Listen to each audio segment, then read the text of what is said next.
now we're in the Loxahatchee Wildlife Reserve in the Cypress swamp. So I'm going to be showing you all the interesting plants and animals and insects that we will see along the way.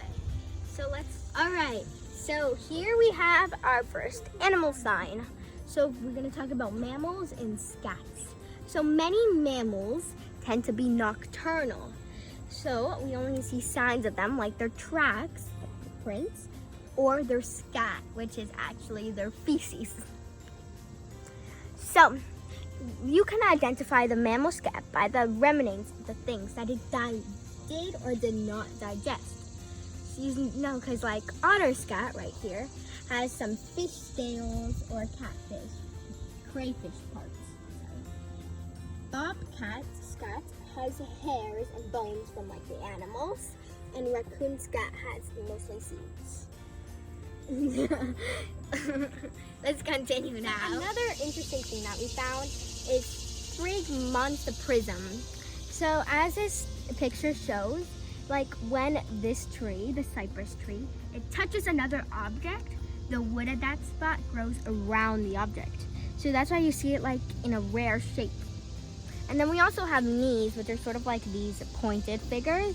So cypress knees are present, but they are usually covered with water like this. So these like trees, they can grow in water. So let's see what other things we can encounter in this place is reptiles and birds. So some of the most easily seen species include the pileated woodpecker, the blue jay, and the screech owl. And then other birds like mockingbirds, cardinals, and others.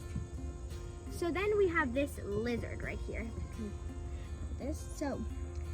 So the lizards, an interesting fact is that they do push-ups, and they do this to attract females.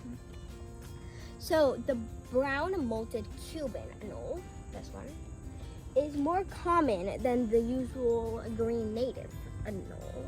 So we might see this. And then we can also see another reptile like snakes. So we can see like two types of snakes here, and both of them are banded water snakes, and they don't make that much, they don't harm you. So they are like perfectly camouflaged. See, look, this is a snake right here. It's like camouflaged a little bit with the leaves. This is the Venice cottonmouth. So let's continue, come on. Lichens. So lichens could be like over here, like the green and the red are both lichens. So when an algae and a fungus combine, they form lichen. So this is a relationship called multimutualism. This is where two different species get a benefit from each other. So sunlight-loving algae feeds the fungus, and then the fungus in turn, to give it back, absorbs the nutrients that feeds the algae.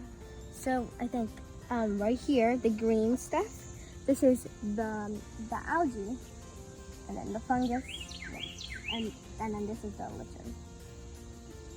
Then we can find lichen like almost everywhere here, like on this tree, for instance.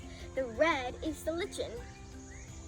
And then also like right there, like on the tree that's all the way over there, you can see both the green and the red. So let's continue with more interesting things to see. Okay, so another thing that we see a lot is ferns. So you might have heard flowering plants and non-flowering plants.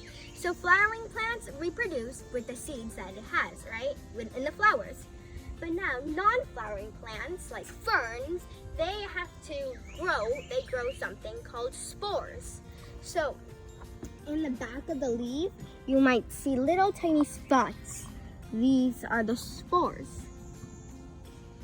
So each species of fern has its own distinctive pattern of spore cases called sori. So these are usually on the underside of these saurophyte leaves. So you can see more pictures right here. So that's so cool, right?